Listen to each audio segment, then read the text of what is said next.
Hey guys, and welcome back to my channel. So it is time for day 4 of goal planning. Now, today's video is going to be all about making sure I've got everything set up and ready to go so that I have the information I need for when I'm setting up my bullet journal and can make the appropriate spread so that I can actually track and accomplish the goals that I hope to accomplish in 2020.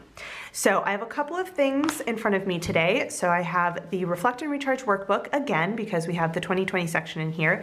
I have my Projo, and I also have some scratch paper. Now, because this is the second year that I'm setting goals like this, I actually am going to not 100% follow the Reflect and Recharge Workbook. So I will show you guys what I've done in there, but I will show you kind of how I've ended up working on my 2020 goals, because it's kind of a little different. So it wasn't exactly how I had planned to do it, but as I sat down and was working on it, I realized that this was going to make the most sense for me. So let's take a peek, in my Reflect and Recharge. So you guys saw 2 days ago all of my 2019 spreads, so we are going to skip past that. We also did the Wheel of Life and the Vision for the Future. So now we are up to the set goal section. And I realized that I'm actually a little bit better and more focused at setting goals than I was in the past. And so there are aspects of this that I feel like I've jumped a couple of steps. And so I'll kind of walk you through that as we get there. So I read this, your 1 to 6 areas of focus, and I was like, I see it like a list kind of situation. So I'm going to put my top 5 goals in there. And then I actually took a second and went back and reread it and was like, oh, whoops, this is actually supposed to be the areas of focus based on your Wheel of Life. And okay, let's be honest. When I'm making goals, I tend to focus on things like career and side projects and like social things to a certain extent, but a little bit less. Like I have kind of a narrow focus when I'm setting my goals, and I should really work on widening that. So this helped me do that a little bit, probably more than I would have if I wasn't using this workbook. But I will say that I already know my top 5 goals, and I already have a list of other things that I kind of want to work on. So I found that I was kind of rushing through this section, and I reached a point where I was like, you know what, I'm just going to stop, and I'm going to accept that at least this year, knowing kind of how I've already set things up, this is not going to necessarily be the way that I set goals. However, what I might try and do is when I start thinking about things for 2021, like whenever that happens, is to actually try and go through and do this. But I think I already had kind of solidified things in my head to the point that I was trying to make it fit into this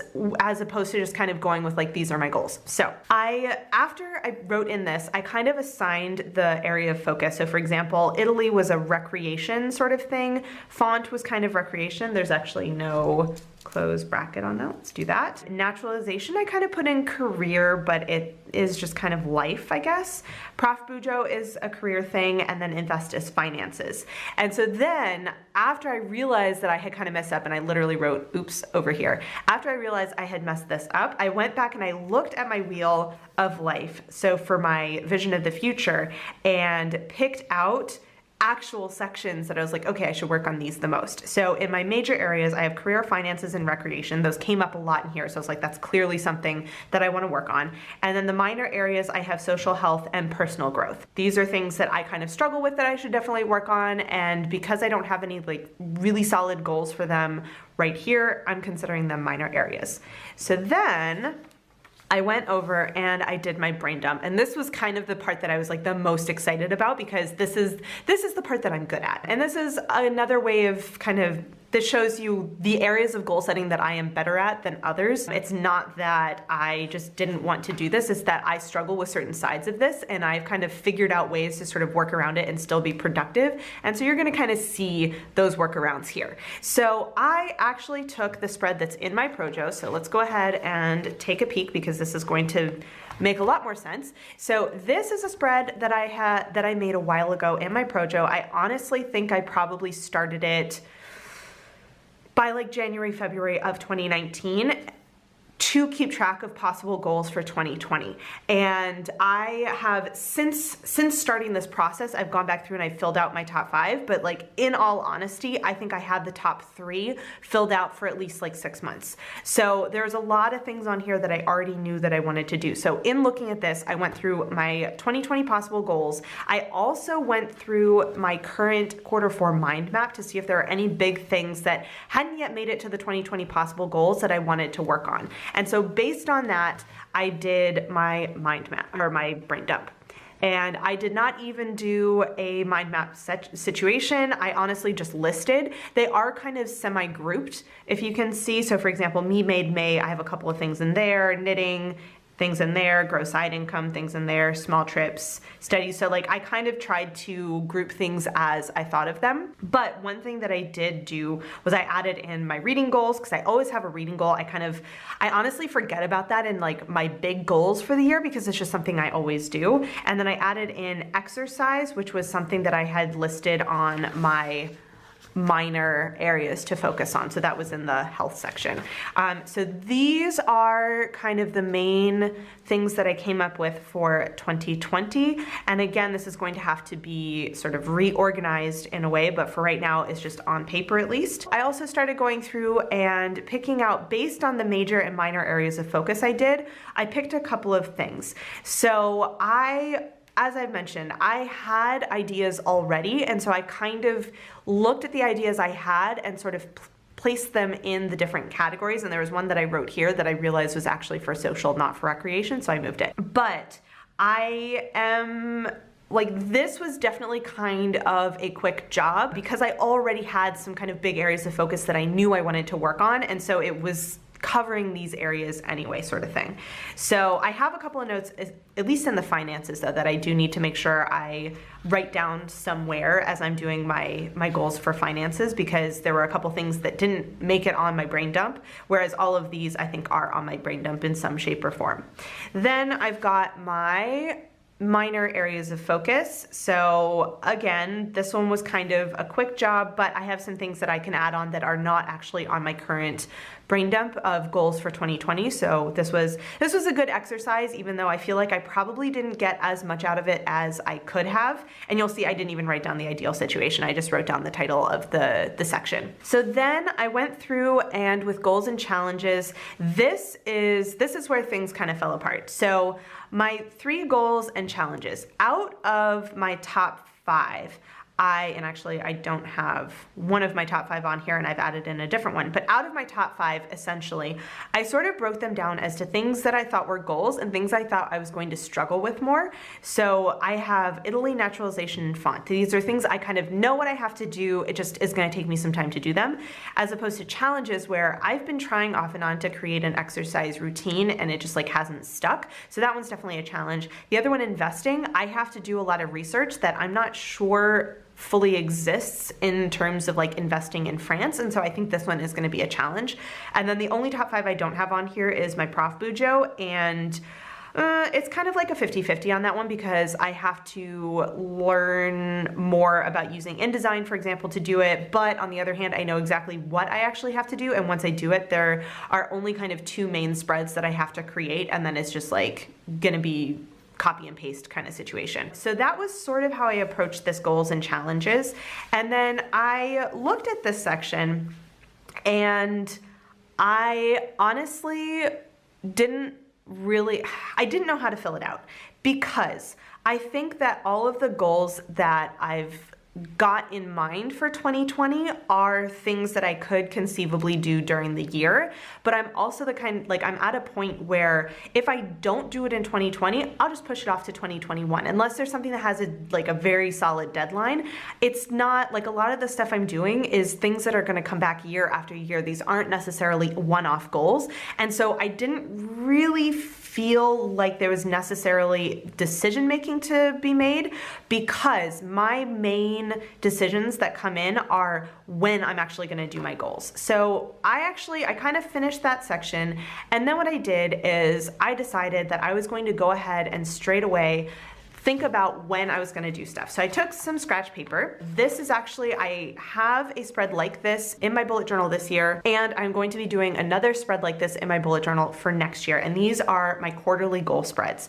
And I find that this helps me because this allows me to see the year at a glance, but in terms of my goals. And so I know, for example, there are certain times of the year when I'm going to be able to do more of this thing as opposed to this thing, just depending on what's going on with work, with the time of year, what have you.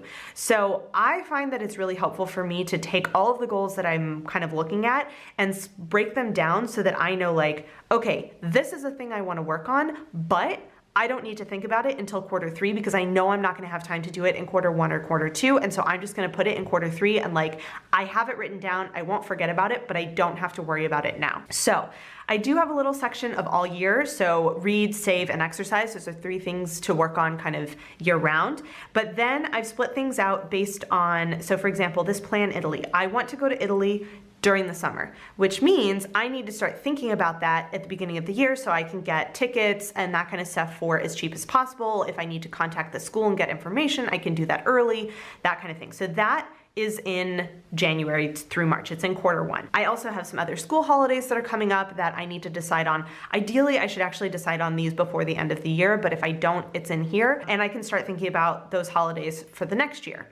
So I've kind of put some things down, and so for example, font here, font comes up in all 4 quarters because it's something I can kind of work at all year long. I should have put it up here, but I did it before I did this little section. I have knitting, for example, in quarter 1 and quarter 4 because those are kind of the knitting months, if you will.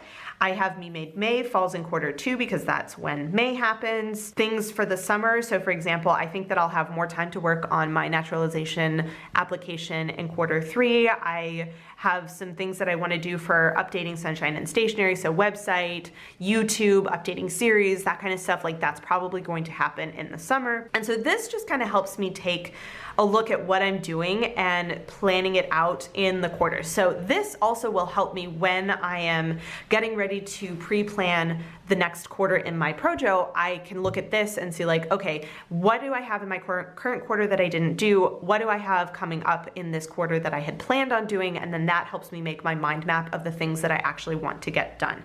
Now, you might notice I haven't put everything in here that is actually on here. I honestly just kind of started doing this for the big things that I'm like, I know some of these things are going in these quarters as opposed to not. So one of the things that I should add in here for October is my yearly doctor appointment day.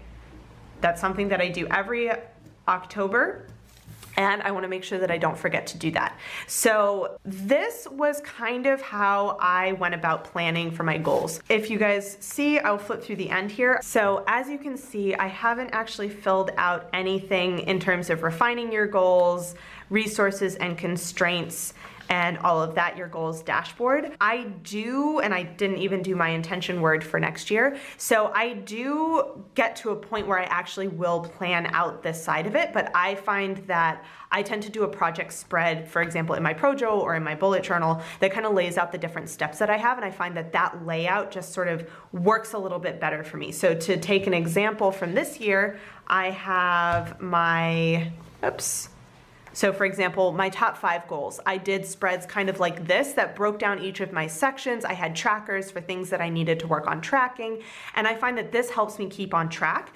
And so rather than filling out this section because I wanted to have everything filled out, I decided that I would leave this blank, and as I'm going through things, I will plan for things in the way that I find helps me the most, if that makes sense. Now, if you are struggling with getting goals done in general, I really recommend reading through all these sections because things like SMART goals are very effective. I have been working on making my goals more concrete. So even if what you see written down here is not super concrete, a lot of times I have something that's in mind or something that I will write down when I'm doing my planning spreads that is much more concrete. This is just kind of a placeholder, so I know that that's a particular goal. So I think that in terms of where you are in learning to set goals and in like getting better at setting goals that are concrete and that make a lot of sense, this section of the workbook will be useful for you in some ways or not in others. You know,